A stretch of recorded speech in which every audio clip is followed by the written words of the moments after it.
বাগেরহাট জেলার ইসমাইল ভাই বাজ পাখি পালন করে নেট দুনিয়ায় ভাইরাল। প্রাচীন কাল থেকে এই বাজ পাখি দিয়ে শিকার করা একটি জনপ্রিয় পদ্ধতি। পাখি শিকারের জন্য এই বাজ পাখিকে ছোটবেলা থেকে প্রশিক্ষণ দিয়ে বড় করা হয়। ক্ষিপ্রদার শিকারী ও শক্তিশালী এই বাজ পাখিকে কিভাবে লালন পালন করা হয় তার সম্পূর্ণ প্রসেস দেখাবো আজকের এই ভিডিওতে, তাই ভিডিওটি না টেনে কন্টিনিউ দেখতে থাকুন।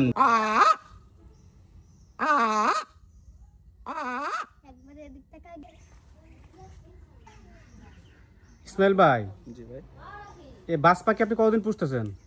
একে 4 মাস হয়েছে পুষতেছে। এই কত বয়স থেকে নিয়ে আসছেন রে? তখন ছোট ছিল, পশম আপনার যুগ প্রকার উঠছিল।